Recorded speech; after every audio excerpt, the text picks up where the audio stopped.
तो आज के इस सेशन में देखिए हम वीकली करंट अफेयर की सीरीज़ को आगे बढ़ाते हुए आज के इस सेशन में 23 सितंबर से लेकर 29 सितंबर तक के सभी करंट अफेयर को यहाँ पर डिटेल में डिस्कस करने वाले हैं। सेशन में एंड तक बने रहिएगा। सेशन पसंद आए तो सेशन को लाइक और शेयर कर दीजिएगा। देखिए सारे क्वेश्चन बहुत ही इंपॉर्टेंट है, इसलिए ध्यान से एंड तक देखिए।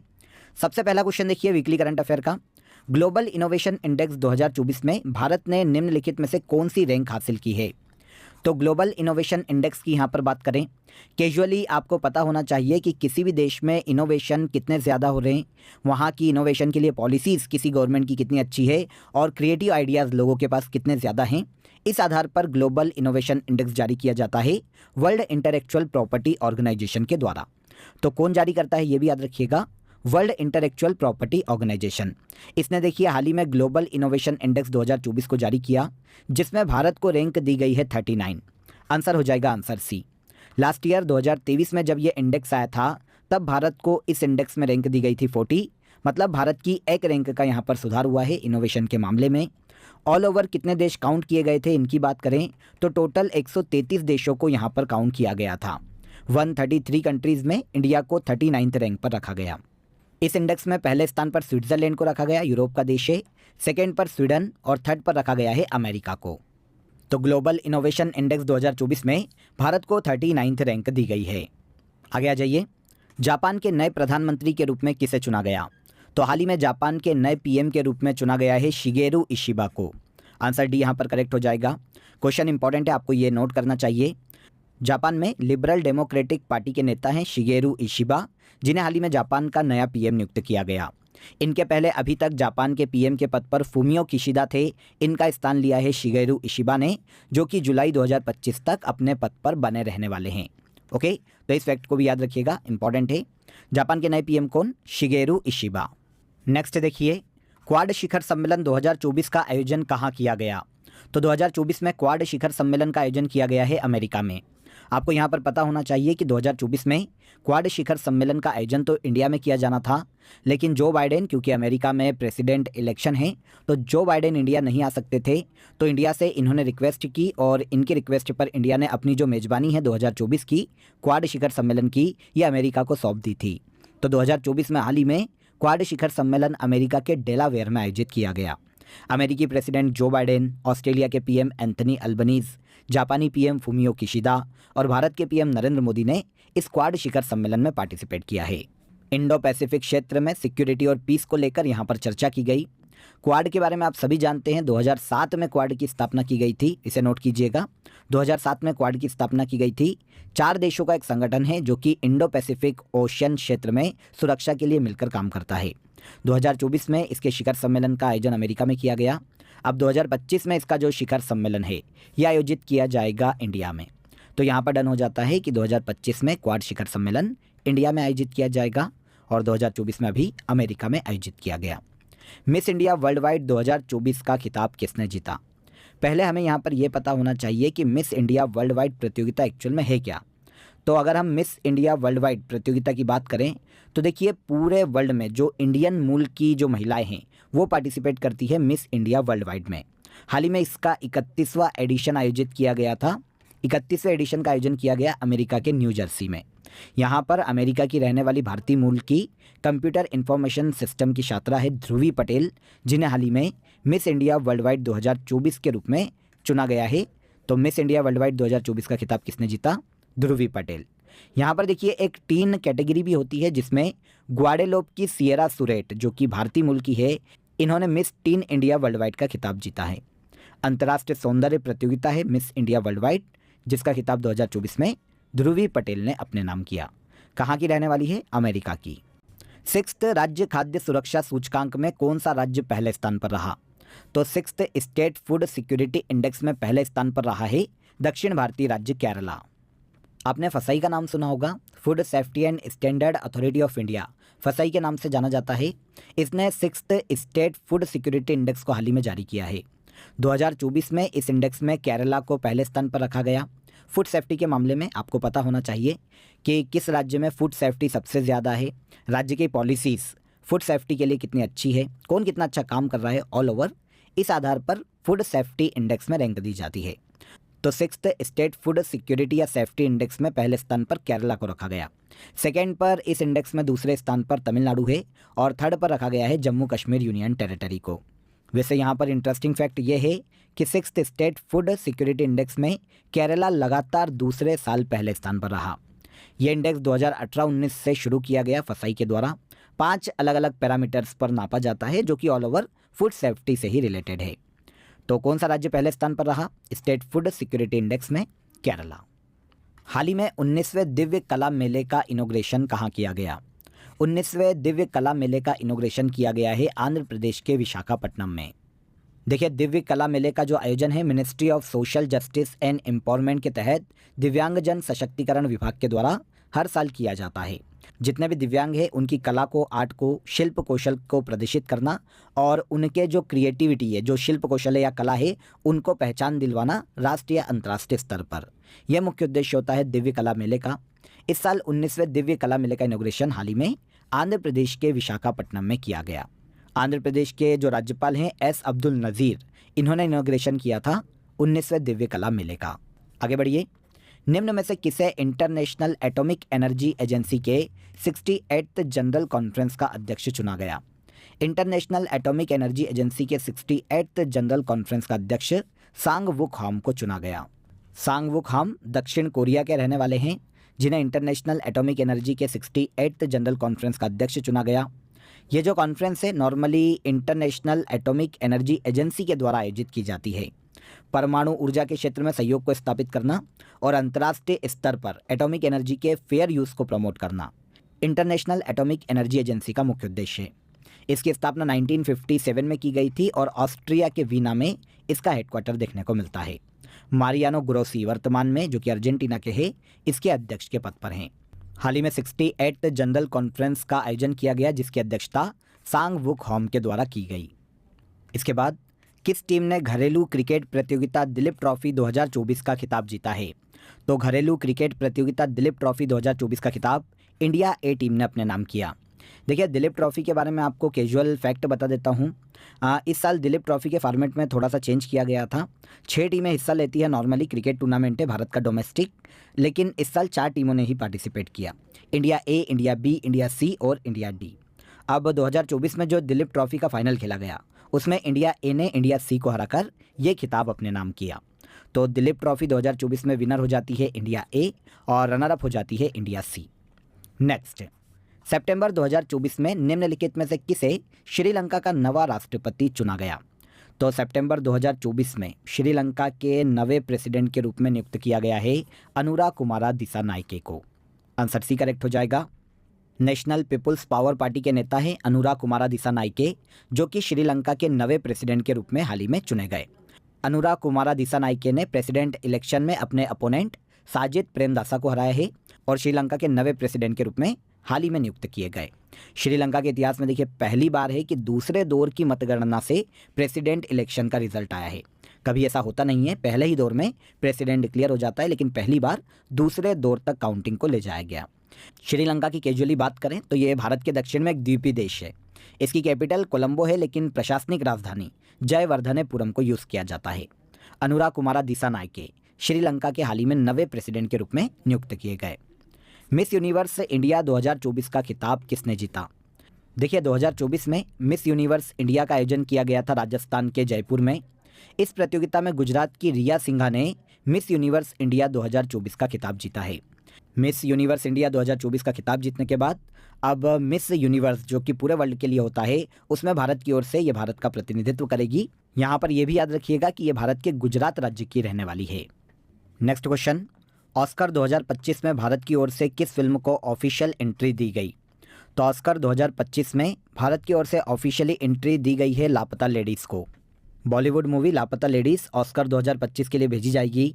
फिल्म फेडरेशन ऑफ इंडिया की एक कमेटी ने 29 भारतीय फिल्मों में से लापता लेडीज़ को चुना है, जिसे बेस्ट फॉरेन फिल्म कैटेगरी में भारत की ओर से ऑफिशियली ऑस्कर 2025 में भेजा जाएगा। इस मूवी को किरण राव ने डायरेक्ट किया है। इसमें देखिए 2 नवविवाहित दुल्हनों की कहानी है जो कि एक्सचेंज हो जाती है और इस तरीके से एक रोमांच और थ्रिल बनता है पूरी स्टोरी में। तो लापता लेडीज़, जिसकी डायरेक्टर किरण राव है, इसे ऑस्कर 2025 के लिए ऑफिशियल एंट्री दी गई है। सितंबर 2024 में जम्मू कश्मीर और लद्दाख हाईकोर्ट का मुख्य न्यायाधीश किसे नियुक्त किया गया? सितंबर 2024 में जम्मू कश्मीर और लद्दाख हाईकोर्ट का चीफ जस्टिस ताशीर अबस्तान को नियुक्त किया गया। आंसर ए करेक्ट हो जाएगा। केंद्र सरकार ने न्यायमूर्ति ताशीर अबस्तान को जम्मू कश्मीर और लद्दाख हाईकोर्ट का मुख्य न्यायाधीश नियुक्त किया। यहाँ पर आपको ये पता होना चाहिए कि मुख्य न्यायाधीश की नियुक्ति भारत के राष्ट्रपति के द्वारा की जाती है। तो भारत के राष्ट्रपति को मंत्रिपरिषद नाम भेजती है और मंत्रिपरिषद को ये नाम भेजता है कॉलेजियम सिस्टम। कॉलेजियम सिस्टम काफ़ी बार मैं आपको बता चुका हूँ, पॉलिटी की क्लास में भी मैंने आपको बताया था, पूरा समझाया था कि कॉलेजियम सिस्टम क्या होता है। तो ये जुडिशियरी सिस्टम में नॉर्मली हाई कोर्ट और सुप्रीम कोर्ट की जजेस की नियुक्ति के लिए प्रावधान है। तो इसी तरीके से जम्मू कश्मीर और लद्दाख हाईकोर्ट का मुख्य न्यायाधीश भारत के प्रेसिडेंट के द्वारा जस्टिस ताशीर अबस्तान को नियुक्त किया गया। भारतीय संविधान के आर्टिकल 217 में हाई कोर्ट के जजेस की नियुक्ति का प्रावधान है। आगे बढ़ेंगे। 45 चेस ओलंपियाड 2024 में किस देश ने ओपन कैटेगरी और विमेंस कैटेगरी में गोल्ड जीता? तो 45 चेस ओलंपियाड 2024 में ओपन कैटेगरी और विमेंस कैटेगरी में जो गोल्ड है वो जीता है हाल ही में इंडिया ने। इंपॉर्टेंट क्वेश्चन है, नोट कीजिएगा। 45 चेस ओलंपियाड 2024 का आयोजन बुडापेस्ट की कैपिटल हंगरी में किया गया, जहां पर ओपन कैटेगरी में 193 टीमों ने पार्टिसिपेट किया और विमेन कैटेगरी में 181 टीमों ने पार्टिसिपेट किया है। ओपन कैटेगरी में इंडिया ने गोल्ड मेडल अपने नाम किया, सेकंड पर यूएसए रहा है और इस कैटेगरी में थर्ड पर रहा है उज्बेकिस्तान। तो तीनों को ही नोट कीजिएगा, मैं बात कर रहा हूँ ओपन कैटेगरी की। ओपन कैटेगरी का गोल्ड इंडिया ने जीता, सेकंड पर रहा यूएसए और थर्ड पर रहा उज्बेकिस्तान। इसके बाद विमेंस कैटेगरी की बात करते हैं, तो इसका गोल्ड इंडिया ने जीता, सेकंड प्लेस पर रहा कजाकिस्तान और थर्ड पर रहा यूएसए। तो इन तीनों को ही याद रखिएगा, दोनों ही कैटेगरी में। वैसे गोल्ड ही इंपॉर्टेंट है, तो 45 चेस ओलंपियाड 2024 में ओपन कैटेगरी और विमेंस कैटेगरी का गोल्ड इंडिया ने अपने नाम किया है। नेशनल क्राइम रिकॉर्ड ब्यूरो का डायरेक्टर किसे नियुक्त किया गया? नेशनल क्राइम रिकॉर्ड ब्यूरो के नए डायरेक्टर के रूप में आलोक रंजन की नियुक्ति की गई। यहाँ पर हम सबसे पहले नेशनल क्राइम रिकॉर्ड ब्यूरो को समझ लेते हैं कि ये क्या है। तो देखिए, नेशनल क्राइम रिकॉर्ड ब्यूरो गृह मंत्रालय के अंतर्गत एक संगठन है जिसकी स्थापना 1986 में की गई थी। किसके अंतर्गत काम करता है ये? होम मिनिस्ट्री के अंतर्गत।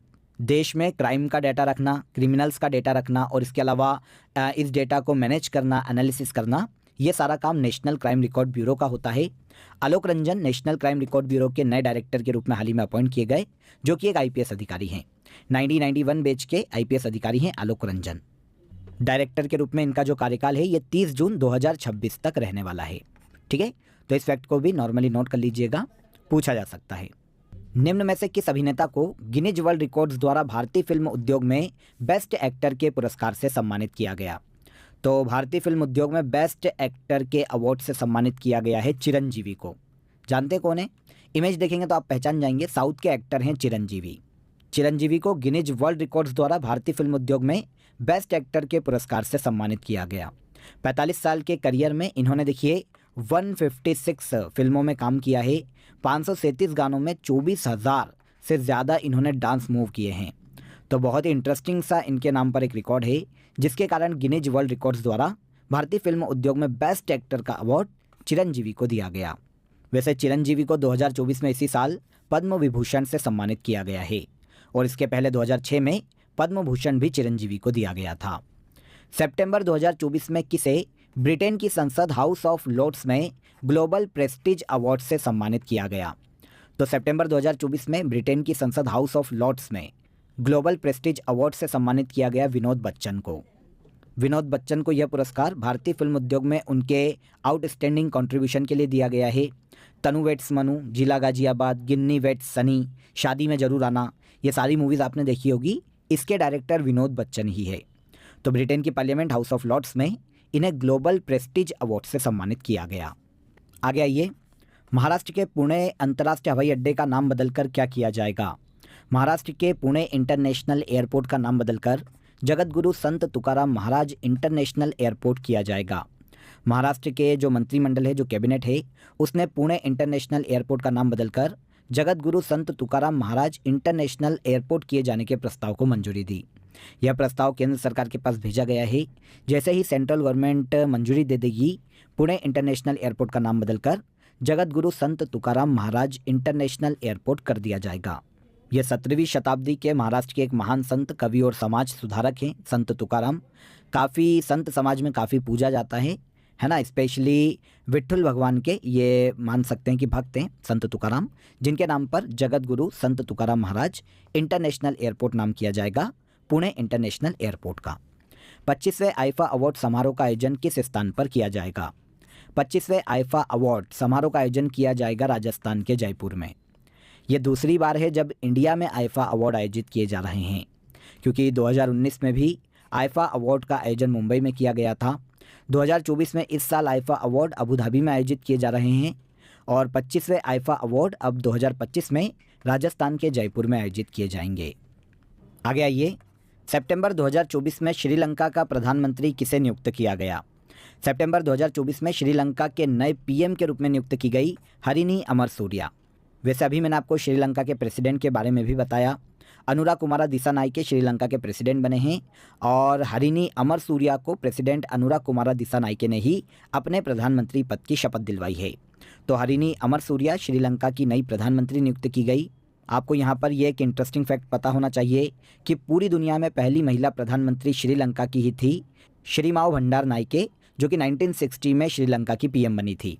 तो ये पहली पीएम है वर्ल्ड में किसी भी देश की। तो श्रीलंका की पहली पीएम बनी थी 1960 में, श्रीमाओ भंडारनायके। अब श्रीलंका की नई पीएम कौन? हरिनी अमरसूरिया।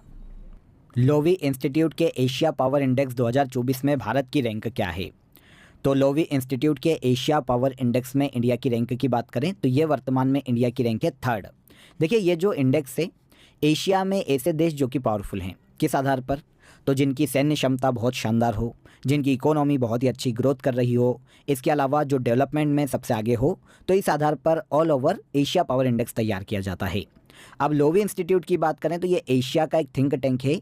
इसने एशिया पावर इंडेक्स 2024 हाल ही में जारी किया, जिसमें भारत को इसने पावर के मामले में 3rd रैंक पर रखा है। इसने कुछ एशिया के बाहर के देशों को भी काउंट किया है, इसीलिए एशिया पावर इंडेक्स में पहले स्थान पर तो है यूएसए, 2nd स्थान पर इसने रखा है चाइना को और 3rd स्थान दिया है इसने इंडिया को। कोविड के बाद इंडिया ने जो इकोनॉमिक ग्रोथ दिखाई है, जो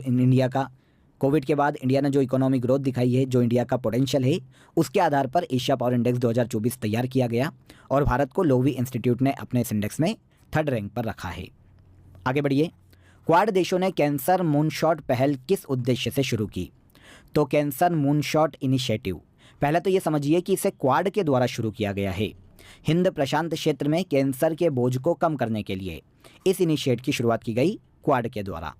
नॉर्मली सर्वाइकल कैंसर के खिलाफ जंग के लिए क्वाड देशों ने कैंसर मूनशॉट इनिशिएटिव को शुरू किया है। डीआरडीओ द्वारा निर्मित अभेद क्या है? अभेद की बात करें तो ये बुलेट प्रूफ जैकेट है जिसे डीआरडीओ के द्वारा बनाया गया है। आंसर ए हो जाएगा। यह जो जैकेट है आईआईटी दिल्ली में DRDO industry academia centre of excellence के द्वारा तैयार की गई है।